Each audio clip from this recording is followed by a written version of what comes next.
when people say things like all religions are equal, what they actually mean is no religion has any validity at all, so they're all the same. Does that make sense? All religions are the same. Because all it would take was a quick Google search of religions, and you'd realize not all religions are the same.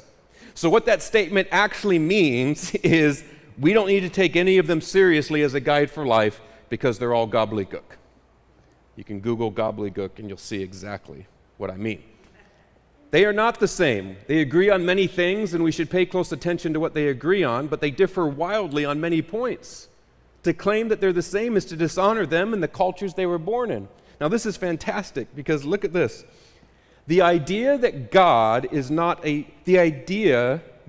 love is not a universal idea.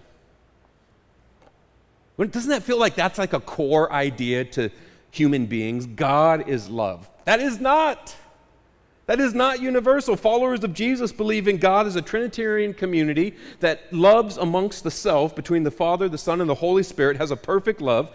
Muslim and Jews believe of a God as a single entity. Hindus have millions of gods and goddesses with an individuality, and it says with individuality is an illusion. There is no individual, it's all the collective in Hinduism.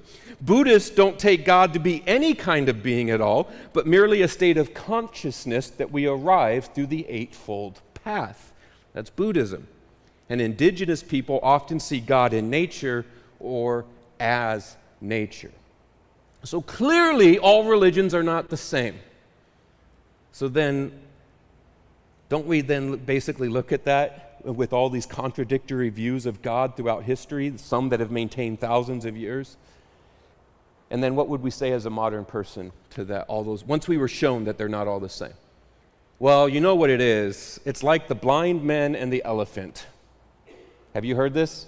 You've heard this. All these blind men, like 4 blind men are standing around an elephant and they're told to describe it, and one blind man goes up and grabs the tail and says, well, an elephant is clearly like a whip. Another grabs the leg and says it's more like a tree. Another grabs the trunk and says it's like a giant rubbery hose. Another grabs the tusk and says, no, it's like a strong, big, sturdy piece of granite. Well, each one is blind and can only see, right? Do we understand this? So this is how we as blind human beings try to explain this giant elephant called God. And I love this, so I want to quote him exactly because this is so beautiful. He says, to an extent, this is exactly my point. The overused blind men in the elephant metaphor assumes that we are all blind. Jesus makes the opposite claim. He says that he is the light of the world, that he's come from the Father to proclaim freedom for the prisoners and recovery of sight for the blind. Light then, as now, is a metaphor for illumination over ignorance. Jesus says, if you trust in me and follow me, you will no longer be a blind man feeling around who God is.